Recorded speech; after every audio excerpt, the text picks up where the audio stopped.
Why was she walking back onto the base after all these years? No one asked her that question out loud, but every pair of eyes seemed to carry it. Morgan drove the battered Tacoma down the long stretch of highway toward Fort. The desert morning was merciless, New Mexico's sun rising like a slow blade, cutting the horizon into gold and fire. Heat shimmered already on the road, even though it was barely past dawn. The kind of heat that stripped everything down to essentials, leaving no space for illusions. Her hands gripped the steering wheel with the same steadiness they once used to grip a rifle. The skin was older now, the knuckles and calloused, the faint tremor of time etched into her veins, but her grip was unbroken. She caught her reflection in the cracked mirror. 46. That's what the numbers said, but the face staring back felt older, worn by years that were never counted on a calendar. Chestnut hair long since streaked with gray, pulled back tight as always. Eyes sunken a little from nights that had never offered rest, but behind them a flicker remained, unyielding. The PT shirt clinging to her shoulders had been washed until it was more ghost than cloth. Once her name had been stitched across it in black thread, sharp and proud. Now it was faded into nothing, the outline only visible if you knew where to look. Black shorts, equally plain, clung loose around her legs. Around her neck, beneath the collar, a single dog tag tapped lightly against her chest each time the truck hit a bump. The sound was faint. But too, it was a heartbeat, steady, familiar, reminding her of a time when every beat could have been her last. She didn't come back here for herself. She never had. Sergeant Major had asked her, no, invited her, to help with today's evaluations, to stand before a new crop of young women who had not yet learned what endurance truly meant. She had agreed, not out of pride, not out of nostalgia, but out of something quieter. A debt. A promise to women she'd once run beside in the dark, women whose faces still appeared in her dreams, covered in grit and sweat, lit by determination that had nothing to do with medals. The checkpoint guard barely looked at her as she rolled through the gates. Young, distracted, eyes on his phone. He waved her in without much more than a glance. Just another morning for him. Just another car. He didn't see the weight sitting in her passenger seat, invisible to everyone but her. Parked by the admin building, stepping out into the light. The sun pressed hot against her bare arms. She felt it like judgment, though she had long since stopped expecting kindness from first glances. Already whispers. Two admin staffers near the side door stopped talking the moment she walked past. One tilted her head, voice pitched low, not low enough. Cosplay too old for this. A smirk, a shake of the head. Let it slide, she always did. That was the trick, never let them see it land. Inside, the air was sharp with recycled cold, humming fluorescence above her. The lobby was alive with the clatter of keyboards, the scratch of pens, and the sound of voices that weren't meant for her. Yet every sound bent around her presence. She stepped to the counter, waiting her turn. Quiet, hands folded in front of her. She'd done this before. 1,000 check-ins. 1,000 rooms where her name had to be spoken by someone else before she could exist inside the walls. From the corner of her eye, she caught the smirk of a young specialist pulling out his phone. A flash, too quick to be casual. A photo. A notification pinged almost instantly across the room. And then another. The sound of laughter muffled behind half-hidden screens. Who let Grandma play Army? The caption lit up phones, spreading in seconds. More laughter, sharper now. The kind that doesn't stop at her but grows because others want to join in. Didn't move. She didn't react. She had been here before in other forms. In mess halls, in classrooms, in desert towns where strangers thought they knew what a uniform meant. The words changed, the faces changed, but the undercurrent never did. You don't belong. She waited, patient, calm. Inside her chest, her heart ticked slower as though conserving strength. Behind her, a pair of junior officers whispered while pretending to check rosters. Their eyes lingered not on her face but on the faint mark at the edge of her collar. A tattoo, half hidden, faded. They didn't recognize it, not really, but they recognized it enough to know it didn't belong. Lieutenant Sanders approached the counter at last, his tone a little too polite. "Authorization, please." She handed him the folded letter, hand steady, his name clear at the bottom, her presence confirmed. But Sanders lingered. His eyes ran over the letter, then back to her, then to the faded shirt. His mouth pressed into a thin line, not quite distrust, not quite dismissal, something in between. "Unusual," he muttered, as though the paper itself offended protocol. "Volunteers aren't permitted to wear the uniform unless they're on active assignment. You understand the regulations, I'm sure." It wasn't a question. It was a line offered like bait. Said nothing. Silence was safer, silence was stronger. Behind the desk, an older civilian admin leaned forward, her voice sharp enough for everyone in the lobby to hear. "Base policy's clear. Can't have everyone parading around in uniform just because they once wore it. That shirt, for soldiers on the roster, not for retirees." The man beside her chuckled, clutching folders to his chest. "Rules are rules. Next thing you know, half the town will be playing dress-up." A laugh rippled quietly through the room, not loud, but loud enough. Lieutenant Sanders produced a navy blue t-shirt from a plastic wrap, plain, stamped with "Fort" in bold. "You're welcome to stay," he said stiffly, "but you'll need to change into this. Unauthorized uniform elements are not permitted." The room watched, waiting for a protest, waiting for a scene. Took the shirt, folded her duffel open, sat down on the bench. Careful, deliberate movements. No rush, no stumble. She slipped her arms from the faded PT shirt, folding it neatly before tucking it away. For a moment her back was bare to the room, muscle beneath skin weathered by years, and there, just above her shoulder blades, the faint outline of a tattoo. Not decorative, not art, stark. Numbers, wings, ink that told a story few had ever heard, fewer had lived. Conversations faltered, not all at once but in waves. Eyes lingered longer now. The whispers shifted, unsure of themselves.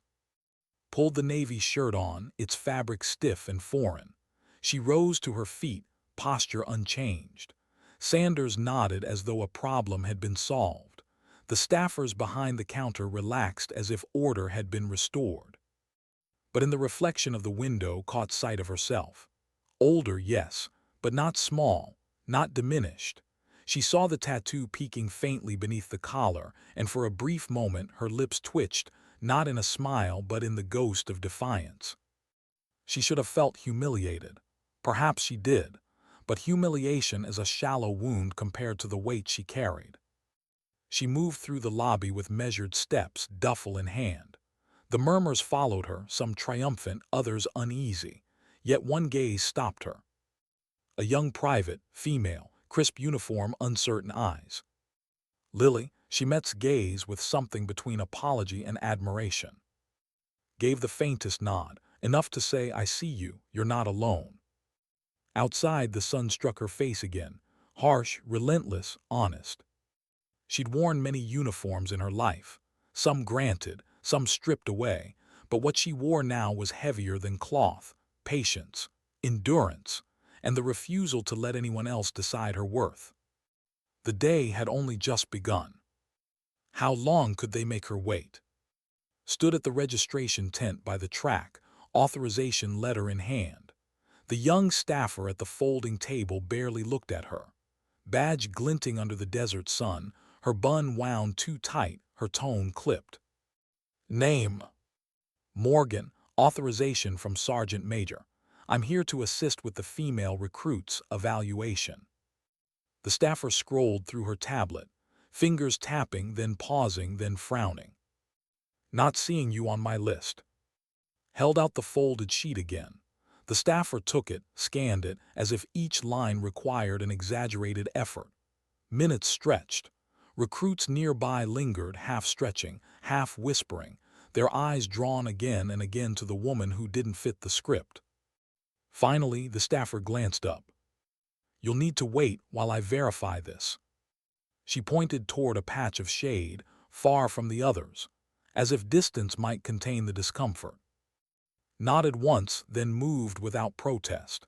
She placed her duffel beside a concrete planter, sat, and folded her hands in her lap. The heat pressed down mercilessly, but she didn't fidget. She didn't pace. She waited. The murmurs grew. Guess they're not letting her through. Can't say I blame them. Phones lit up. The group chat pinged. Her name, her photo, already circulating faster than the truth ever could. The image was simple. Her sitting alone, cap pulled low, the old PT shirt folded neatly in her bag. The caption, cruel. Commander Grandma lost on the way to bingo night. Laughter rippled through the recruits gathered under the tent. Some hid their screens, others didn't bother. For them, it was easy entertainment, mockery dressed up as humor, camaraderie built on someone else's exclusion. Didn't flinch. She had been here before, in foreign barracks, in waiting rooms, in classrooms where people had mistaken her silence for weakness. The sting of judgment was sharp, yes, but sharpness dulled quickly if you refused to let it cut deep. She steadied her breath, focusing instead on his voice echoing in her memory. They'll try to box you out. Don't let them. But the waiting stretched on. 10 minutes, 20, nearly 40. The shade receded inch by inch until sweat gathered at her temples and the back of her neck. The staffer occasionally glanced over, lips pursed as though assessing a trespasser. One senior NCO finally strolled by, stripes gleaming. He listened to the staffer's explanation, shrugged, and muttered, "Can't be too careful. Regulations." Meant as reassurance, but it landed as dismissal, another excuse, another wall. Inside the admin building, paperwork shuffled from desk to desk, misplaced, debated, delayed. Bureaucracy wielded not as intent but as indifference. Yet indifference could wound just as deeply. His phone buzzed once, a text from, "Hang in there. If they give you grief, let me know." She smiled faintly, tucked the phone away.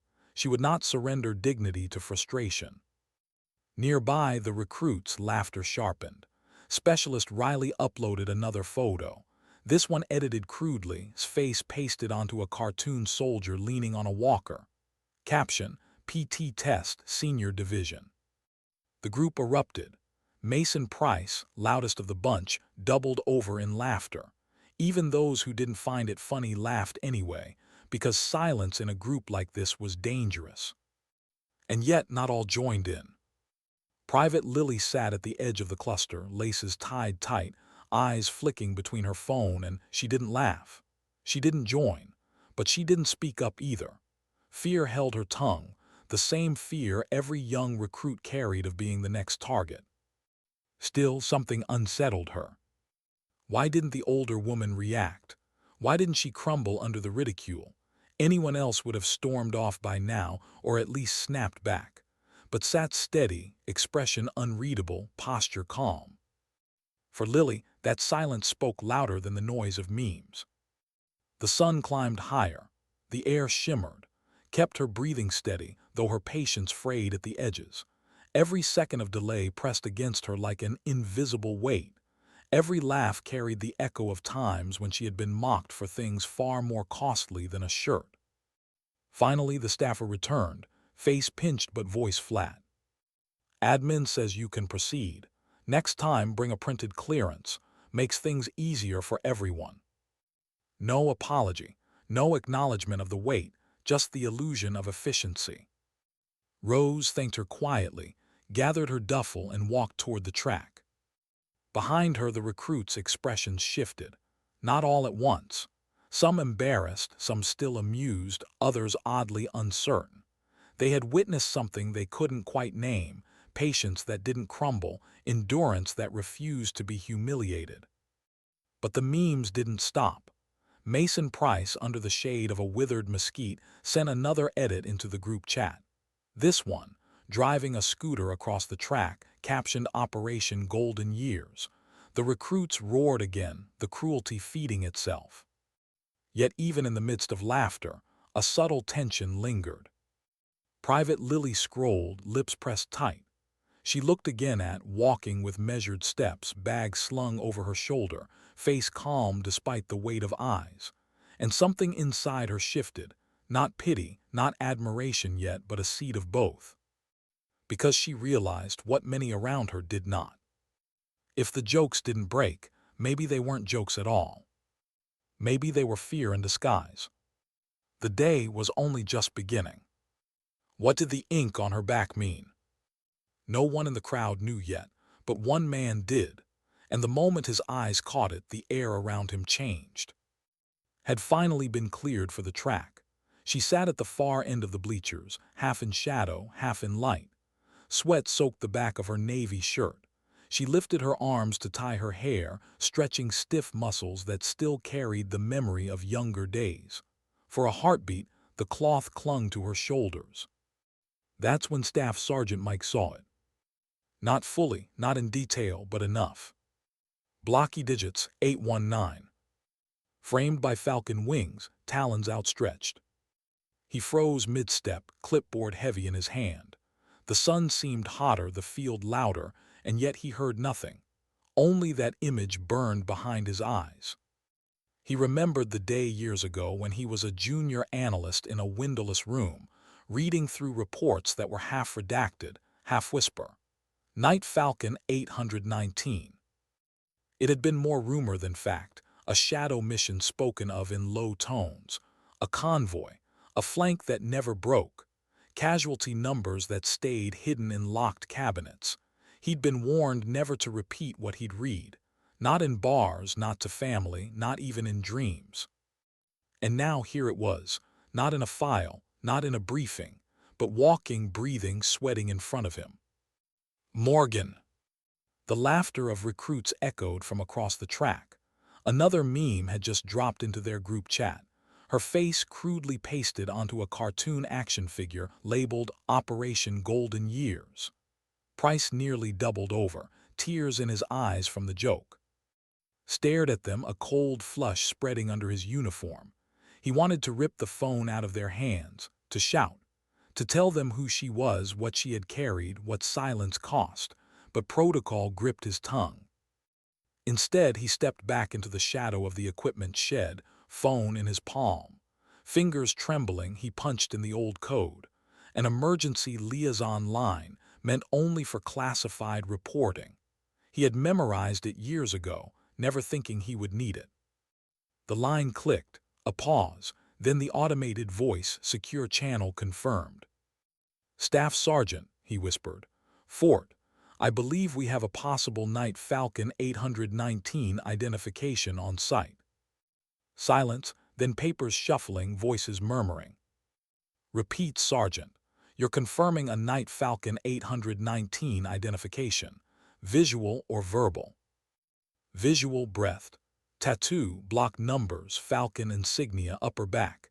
Individual matches profile, retired female, currently volunteering at Fort. Another pause, longer this time. The silence of people who suddenly realized they were listening to history they never expected to surface again. Acknowledged, hold location, do not engage, do not approach. This report does not leave this line. The call ended. The phone stayed hot in his hand. Let out a long, slow breath. The morning felt different now. He looked across the field at the woman sitting alone. Just minutes ago, she had been the punchline of every joke. But now? What if even half the whispers about Night Falcon were true? The clipboard felt wrong in his grip, light when the truth he carried now was heavy. He thought of the recruits laughing on the sidelines, the staffers trading glances, the memes bouncing from phone to phone. Shame burned through him. If they knew what he knew, if they understood even a fraction of it, the laughter would die in their throats. Back at the bleachers sat quietly, watching the track, watching the recruits, her silence still her shield. She stretched her legs, posture calm, even as sweat streaked down her temples. She knew nothing of call, nothing of the ripple that had just been set in motion. But she felt the shift. A few of the older NCOs lingered nearby longer than necessary. Their conversations grew quieter. A couple of staffers who had mocked her openly earlier now looked at her with uncertainty they couldn't explain. Lieutenant Sanders received a brief message on his radio, just a code, just enough to stiffen his posture, his eyes darting toward, then away. He didn't understand the full weight yet, but he sensed it. The air around her was no longer the same. And whispers spread, not memes this time, but murmurs, subtle, uneasy. Private Lily noticed it before the others. The way some staff who had smirked now held their silence. The way his expression had hardened when he glanced at. The way Sanders avoided her eyes. Something was happening. Something bigger than the rules about shirts or rosters. Lily's pulse quickened. She had felt out of place herself since arriving at uncertain, self-conscious, terrified of failing in front of louder, tougher recruits. But now she felt something else, curiosity, maybe even hope. Who was this woman they had all dismissed? What story lived in the ink on her back? The recruits didn't know yet. Most of them kept laughing, too caught up in the momentum of ridicule to realize the ground beneath them was shifting. Mason Price launched another joke aloud. "Better watch out, pharmacy. Running a discount for us today," the cluster roared. But the sound rang hollow for Lily now. Because for the first time she wasn't laughing, she was watching. And in the silence between jeers, she heard something different. The sound of history stirring. Across the base, a government SUV rolled up near the admin building. Plain, nondescript, but the moment its doors opened, the entire field seemed to pause. First, a junior officer stepped out, then Major Julia, and finally Colonel Call. Tall, broad-shouldered, eyes sharp despite silver at his temples, he walked with the calm confidence of a man used to command. He didn't rush. He didn't need to. Every step cleared space before him. Conversation stalled, recruits straightened, staffers looked up, phones dropped silently to sides. Noticed the stillness before she saw its cause. The way bodies shifted, voices died, silence rolled in like a wave. She turned and recognition struck her. Call, she knew his face. Older, yes, but unmistakable. And as he walked toward her, the morning at Fort tilted. The mockery that had defined it only minutes before began to wither. Because whatever story was about to unfold, it was no longer a joke. How do you measure a life, in medals or in moments? That question hung silently in the air as Colonel Call strode across the track toward the bleachers. The shift was instant. Recruits straightened as if instinct alone demanded it. Phones lowered. Even Mason Price, usually first to crack a joke, felt his grin fade as the colonel's shadow stretched across the desert dust. Looked up as he approached. She hadn't expected to see him here. But the years, etched into the lines on his face, hadn't changed the gravity he carried. Call stopped in front of her. For a moment he didn't speak. He just studied her, every scar, every crease, every silent refusal mapped across her expression. Around them, the field held its breath. At last his voice came, low, steady. "Morgan." Not miss, not retiree, not volunteer. Just her name. Rank stripped away, uniform irrelevant, recognition pure and unbroken.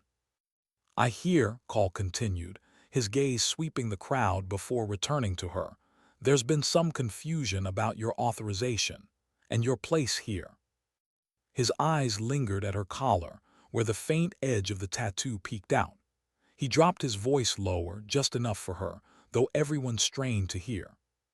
"That mark on your back, where did you earn it?" A silence fell so complete, even the desert wind seemed to wait. Met his gaze without flinching. Her voice was calm but heavy with the weight of 2 decades. "Northern Border, Syria, Operation Sentinel, April 2001, Rear Element, Night Falcon 819. The words landed like stones dropped into still water.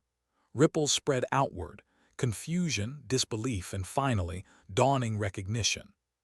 For a heartbeat, Call's face hardened. His jaw locked, eyes distant as though replaying a memory he had buried long ago. Then his features softened and he stepped closer. "My sister," he said quietly. "Private First Class Monica Call. She was with that convoy." A ripple of surprise ran through the crowd. The recruits shifted uneasily, eyes darting between their colonel and the woman they had mocked all morning. Call's voice thickened, carrying weight even in its restraint. "She came home because someone held the flank when everyone else fell back, because someone gave the last truck time to reach the airfield." He swallowed, his tone breaking just enough for the field to feel it. "That someone was you, wasn't it?" His lips tightened.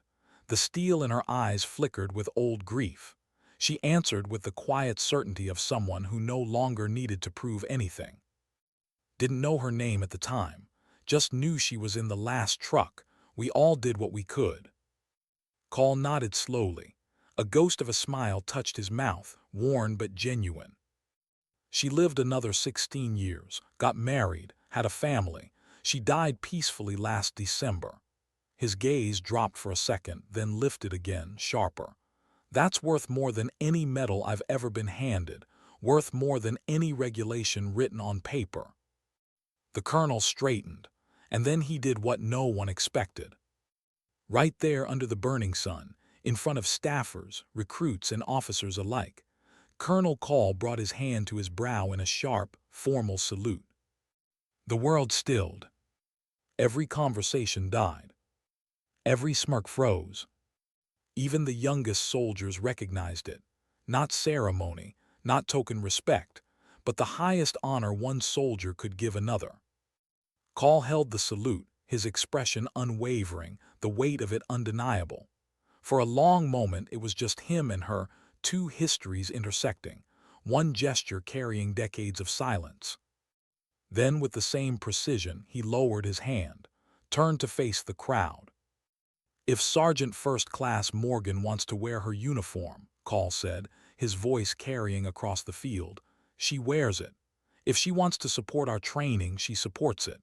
And if anyone has a problem with that, they come to me directly, effective immediately." His words hit like thunder. The recruits, only minutes ago laughing at memes, now stood rigid, caught between shame and awe. Even Mason Price lowered his eyes, suddenly aware of how small his jokes were against the weight of real service. Major Julia, who had arrived quietly at Call's side, stepped forward.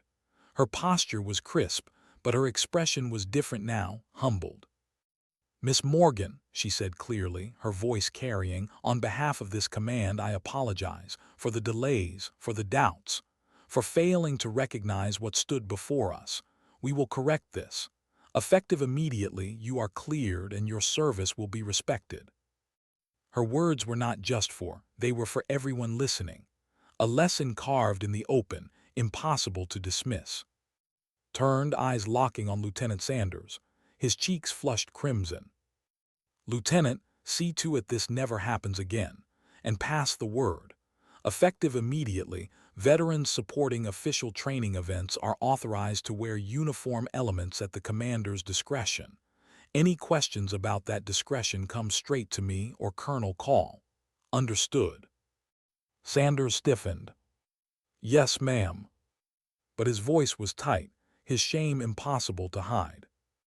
Call turned to the recruits, now gathered in a loose semicircle, all attention locked on him. His voice rose, steady, deliberate. "You all saw what happened here today. Every generation forgets sometimes that the ground you stand on was built by those who came before you. Don't let procedure blind you to character. Don't let opinion blind you to courage.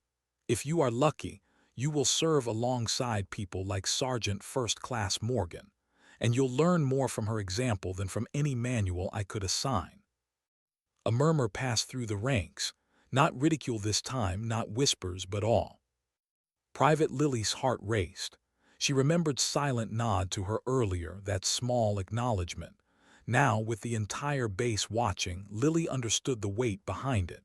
She felt her own spine straighten, her chin lift. For the first time since arriving she believed she belonged. For her part stood quietly. She hadn't asked for any of this. She hadn't sought vindication. But as Call's words settled over the field, she felt something shift deep inside. Gratitude, yes. Vindication, perhaps. But more than that, the ache of old wounds finding, if not healing, then acknowledgment. Call leaned closer, his voice dropping so only she could hear. Thank you for coming back, for not walking away when they made it so easy to.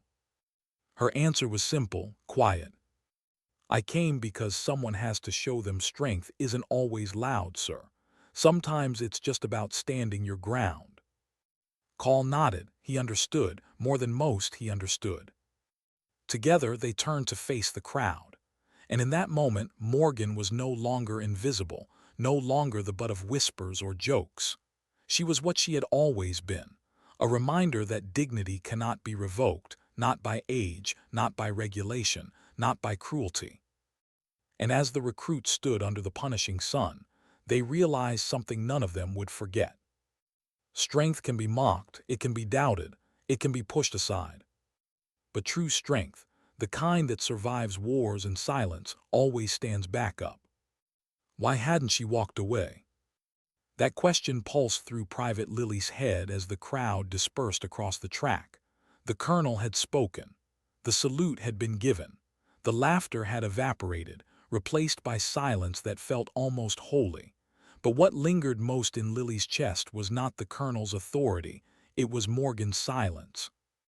The woman hadn't defended herself, hadn't raised her voice. She had endured, she had stood, and somehow that had changed everything.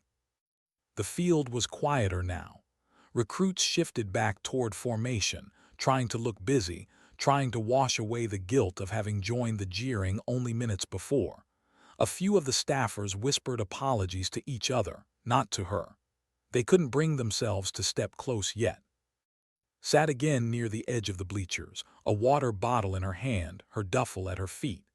The heat pressed down harder than before, but she seemed unmoved, as though the desert sun was no more punishing than a drill she'd done 1,000 times. Her face was calm, unreadable, but her shoulders, Lily saw it, the way they slumped for just a heartbeat when no one else was watching. She was carrying something, something heavier than the duffel by her side. Lily hesitated, boots rooted in the dirt, fingers fidgeting with the rim of her cap. Every instinct told her to stay quiet, to keep her head down, to avoid standing out. That's how you survived in groups like this. You blended, you joined the laughter, you pretended you didn't care. But another instinct tugged louder now. She needed to know. Her steps were small at first, hesitant, but they carried her forward until she stood just a few feet from, whose eyes flicked upward with calm curiosity. "Ma'am," Lily began, her voice cracking despite her effort to steady it. I hope I'm not bothering you." Tilted her head slightly. "You're not." Lily swallowed, words sticking. "I just wanted to say I saw what happened. I saw how you handled it." She paused, looking down at her boots, ashamed of how quiet she had been when others laughed. "I guess I was wondering, how do you do it? How do you not let it get to you, when everyone's got something to say?" For the first time all morning, his expression softened. She regarded Lily not with pity, but with a measured honesty. "It does get to me," she said quietly. "Every word, every look. You don't outgrow that, but you learn. You learn not to show it unless it matters. Sometimes the only way to teach people what's real is to refuse to break, no matter how hard they try to make you." Lily felt her throat tighten. She wanted to ask more, but she was afraid of sounding weak. Still, the words tumbled out. "Were you always like that, strong?" His gaze drifted out toward the recruits gathering in loose clusters on the field. For a long moment she said nothing. Then a faint smile tugged at her lips, humorless but real. "Not always. When I started, I doubted myself every day, wondered if I'd ever be enough. Enough for the army, enough for my team, enough for myself. The trick isn't to stop doubting, it's to keep moving anyway, even when you're scared, even when people laugh, even when they say you don't belong." Her eyes returned to Lily's, steady, sharp, especially then. The words hit like a weight and a gift at once. Lily nodded slowly, clutching the water bottle she'd brought as if it were the only thing keeping her from unraveling. "Thank you," she whispered. "I think that's what I needed to hear." Didn't answer with words. She gave the smallest nod, the kind of acknowledgment that meant she understood. For the first time that morning, Lily smiled. A small, fragile smile, but one that carried determination beneath it. She lingered, unsure if she should say more, her feet shifting against the dust. Waited, patient, as though she had all the time in the world for questions that mattered. Finally, Lily blurted the one that had been burning in her chest since she first saw the older woman mocked in the lobby. Did it ever feel unfair? That people saw your age or the uniform or just whatever they wanted to see and decided what you could or couldn't do? The question tumbled out in a rush, and Lily immediately flushed, embarrassed by her own bluntness, but didn't flinch. She let the silence hang for a few seconds before answering. "All the time," she admitted. "Not just in the army, everywhere. People love to measure others by what's easy to see. A shirt, a scar, a wrinkle, a rumor. If they can put you in a box, they don't have to wonder what you're really capable of. It makes the world simpler for them." Her hand reached behind her neck almost unconsciously, brushing the edge of the tattoo hidden under the collar of her shirt.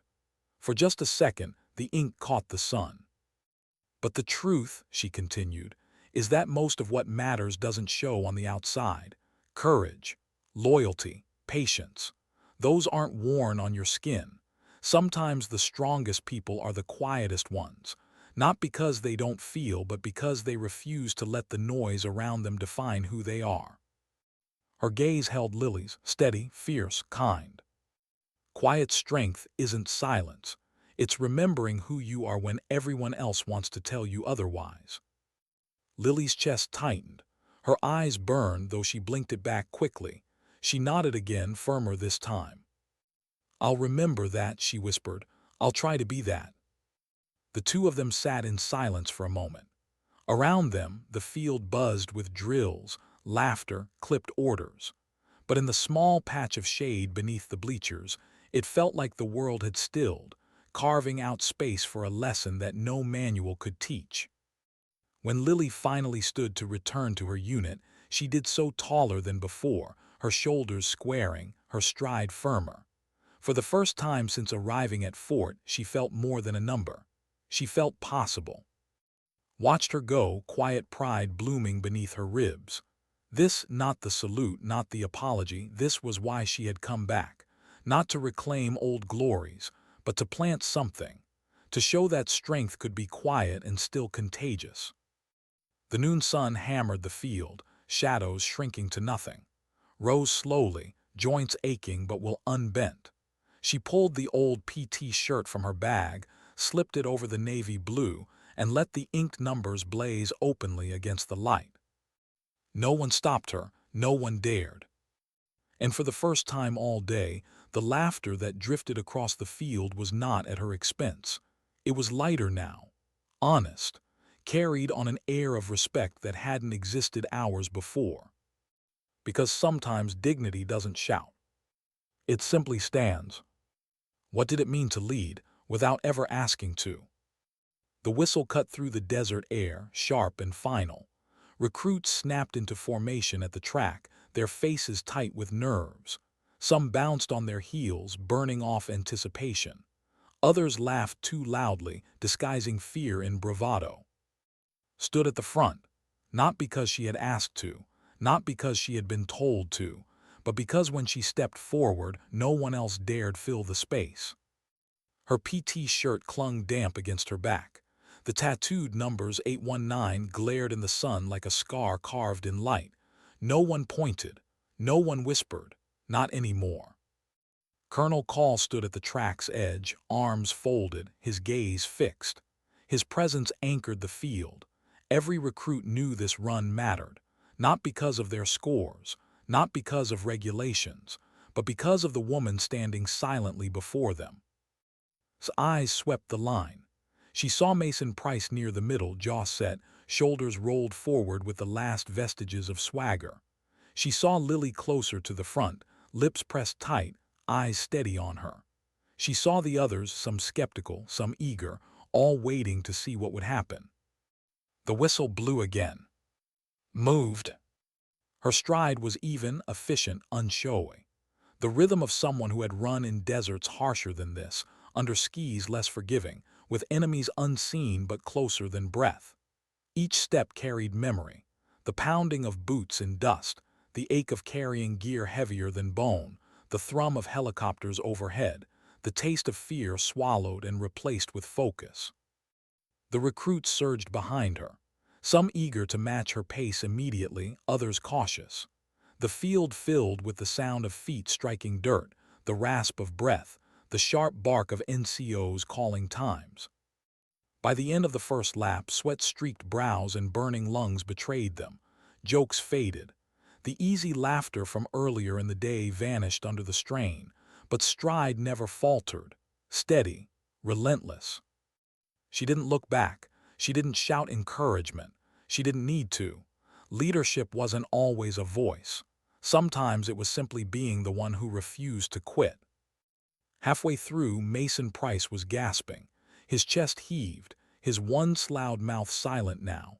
Every step looked heavier, as though the desert itself pressed down on him. He had led the laughter earlier. Now he struggled just to keep up. His pride burned hotter than the sun, but pride couldn't fill his lungs. He glanced sideways and saw Lily. Her face was flushed, her breath sharp, but she kept pace with stride for stride. Something in her posture had changed. Less fear, more resolve. She wasn't just running for herself anymore. She was running with someone who had carried far heavier weights. The others began to notice. One by one, recruits who had once laughed at memes about walkers and scooters now fixed their eyes on the back of the faded shirt ahead of them, on the numbers inked into her skin. By the third lap, the group had split. The strongest recruits clung to pace, legs screaming but unwilling to fall behind. Others lagged, scattered, fighting their own battles against exhaustion. Breathed harder now, sweat dripping into her eyes, but her posture remained upright. Her stride never faltered. She wasn't there to win. She was there to endure. Staff on the sidelines shouted encouragement, words that hours ago would have dripped with irony. Now they rang earnest. "Come on, you've got this. Stay with Sergeant Morgan." The name rolled off their tongues naturally, as though the rank had never been stripped away. Lily drew even with on the fourth lap. Their eyes met briefly. No words passed. But in that glance, Lily found something she hadn't known she needed: permission.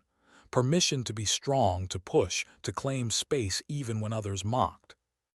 The whistle shrieked one last time as they crossed the finish. Slowed gradually, lungs heaving but posture unbowed. She didn't collapse. She didn't raise her arms in triumph. She simply turned and waited.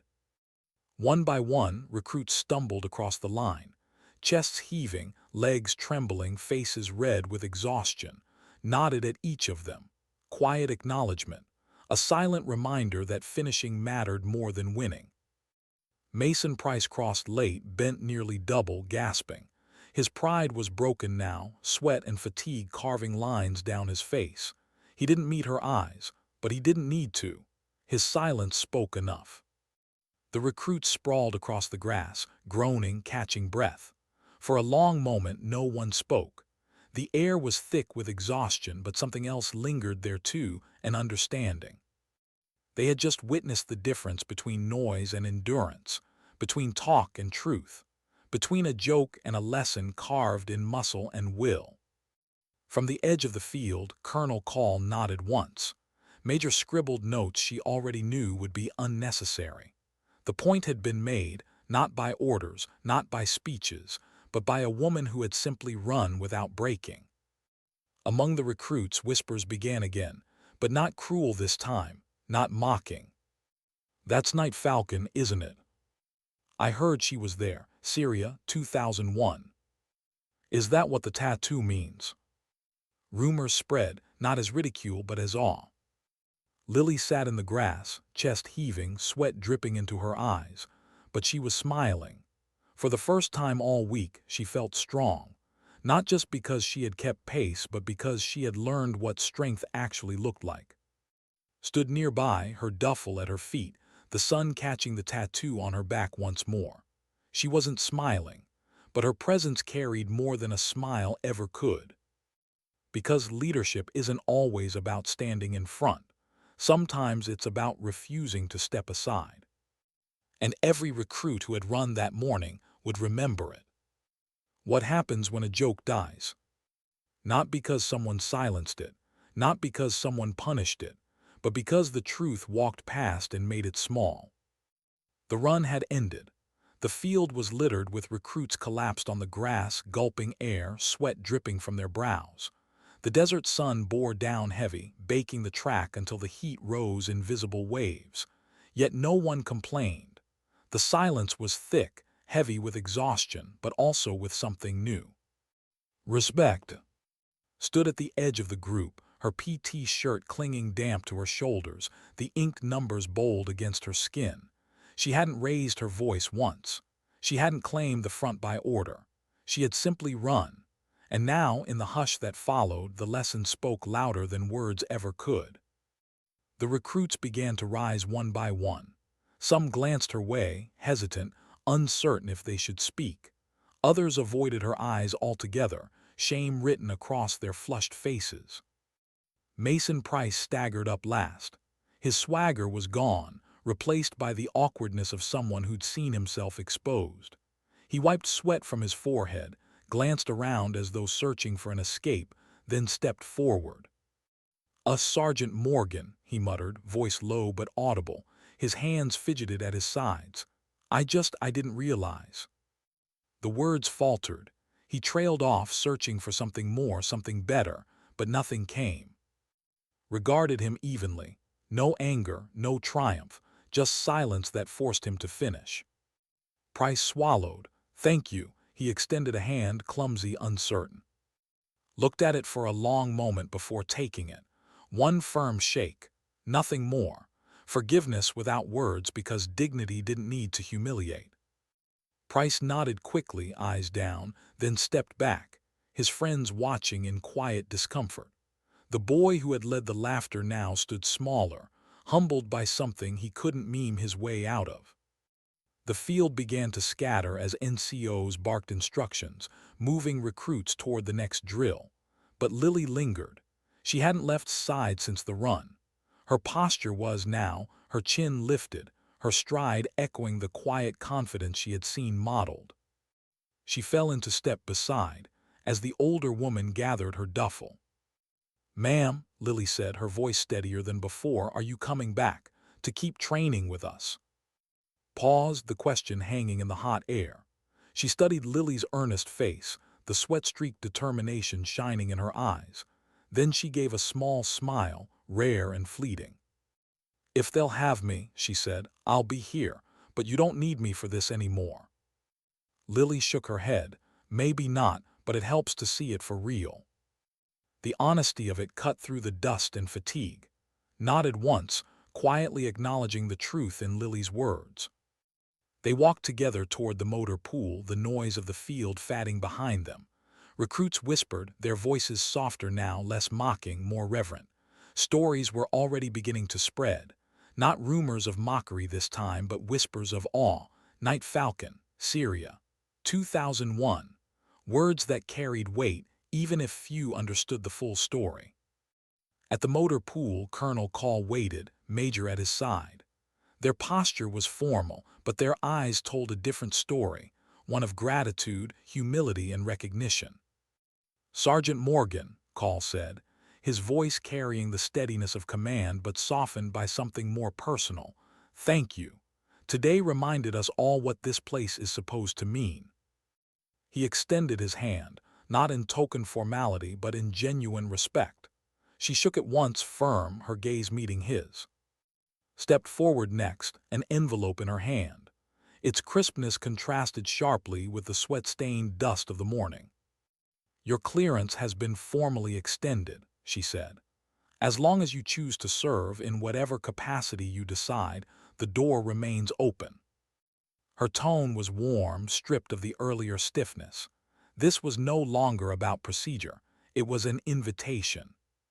Accepted the envelope quietly, tucking it into her bag. She didn't need words. The gesture spoke enough.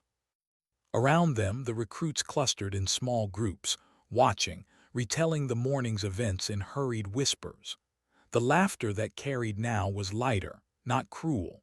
It floated across the field with the sound of possibility, of lessons being absorbed in silence. Mason Price leaned against a post, his face still flushed, his posture subdued. He watched walk past and didn't join the whispers this time. His silence was its own acknowledgment. Lily walked beside all the way to her truck, her steps unhurried, her cap tilted low against the sun. She didn't speak further. She didn't need to. Her presence was enough, a quiet declaration that she had chosen who she wanted to follow. Placed her duffel in the bed of her battered Tacoma. She paused, glancing back at the field where the recruits jogged in formation, where staff barked instructions, where the dust of routine still hung in the air. But the atmosphere had changed. Something had shifted that would not be undone. Colonel Call stood at the edge of the track, arms folded, watching her with the respect of a man who understood what silence cost. Major, clipboard in hand, coordinated the drills with a steadiness that carried no trace of earlier dismissal. Even the staffers who had mocked her hours ago now offered small nods of acknowledgment, awkward but sincere. Didn't wave. She didn't linger. She slid behind the wheel, the truck rumbling to life, the same old sound that had carried her through countless miles of roads both foreign and familiar. She looked in the mirror once, the base shrinking behind her, the recruits still running. The numbers on her back glowed faintly in the sunlight, reflected one last time before the horizon swallowed them. The day had begun with laughter at her expense. It ended with silence in her honor. And though she carried her own weight quietly, Morgan knew the truth. Some lessons don't need to be taught. They just need to be witnessed. What remains when a soldier leaves? The dust still hung over the track at Fort. The drills carried on, whistles sharp, boots striking in unison, the rhythm of military life resuming as if nothing had shifted. But something had. Everyone felt it. His truck was already gone, its trail fading into the desert horizon. She hadn't lingered for thanks or handshakes. She had come, endured, stood, and left, quiet as she had arrived. Yet her absence wasn't empty, it echoed. Colonel Call remained by the track long after she departed, arms folded, eyes narrowed against the sun. He wasn't watching the recruits anymore. He was remembering a convoy years ago, a younger sister's frightened voice on a sat phone, a name that had appeared in after-action reports only once, then vanished into classified silence. He thought of how easily she could have stayed gone, how many times she had likely chosen not to return to places like this, where laughter and dismissal came quicker than respect. And yet she had come back, not for glory, not for medals, but because strength is hollow unless it's passed on. Major jotted notes that would become formal memoranda, policy shifts, adjustments to clearance and veteran recognition. But as she wrote, she knew the paper would never capture the weight of what she had witnessed. Regulations could change, but what mattered was the look in those recruits' eyes as they ran behind Morgan. That was something no ink could preserve, yet it would linger longer than any directive. And among the recruits themselves, the silence held its own lessons. Mason Price walked stiffly back to formation, his pride fractured but his perspective altered. He wouldn't say much in the days ahead. His humor would return, but slower now, tempered. The edge of mockery blunted by the memory of his own gasps for air while the woman he had laughed at ran steady in front of him. Some lessons bruise before they teach. But the one who carried it most deeply was Lily. That night long after lights out, when the barracks had quieted and the desert air cooled, Lily lay awake on her bunk. Her muscles ached from the run, her throat still raw from the heat, but her mind refused to rest. She replayed the image over and over. The sun catching the tattoo on's back, the unbroken stride, the nod of acknowledgment when their eyes had met. For weeks, Lily had questioned whether she belonged here, whether she was strong enough, whether she was meant for this life at all. But now, when doubt whispered, she had an answer. Strength wasn't about being the loudest or the fastest. It was about refusing to break when others wanted you to. The memory of standing silent under mockery and then running without falter became a compass inside her. Quiet, steady, unshakable. Across the barracks, other recruits whispered too, not about her age anymore, not about her uniform, but about the mark on her skin. Night Falcon 819. No one knew the full story. The details remained locked in files they would never read. But the mystery itself carried power, because if someone like her had carried that burden and still stood here now, then maybe they could endure too. Stories spread. Recruits told others. Staff retold it. In days, the laughter was replaced by something closer to reverence. By the time the next batch of trainees arrived, they would hear whispers before they even saw her. Whispers not of mockery, but of a legend that had walked the track in silence. Morgan didn't know any of this. She didn't seek it. She drove through the desert with the windows cracked, warm wind rushing over her arm, the sky a blazing canvas of reds and golds as the sun dipped low. Her truck rattled, worn but reliable, each mile humming like a reminder that she was still moving forward. On the passenger seat, the envelope from Major sat unopened. She would read it later, maybe. She didn't need paper to know her worth. What mattered was that she had stood, that she had not broken, that one young soldier, maybe more, had seen her and learned that strength didn't always shout. As the highway stretched endlessly ahead, her thoughts wandered back not to the mockery, not even to Call's salute, but to the convoy all those years ago. To the sound of gunfire in the dark, to the last truck pulling away, to the faces she had promised herself never to forget. She whispered their names once more, alone in the cab, a ritual as steady as breath. The world didn't remember them, but she did. That was enough. The desert swallowed her truck, horizon after horizon, until even the dust faded. Fort carried on with its routines. Recruits marched, ran, saluted, trained. Life continued. But the silence she left behind was not empty. It was full. Full of weight, full of meaning, full of lessons too heavy for words. Because sometimes dignity doesn't shout. It doesn't argue. It doesn't demand recognition. Sometimes dignity simply stands. And when it does, the world remembers.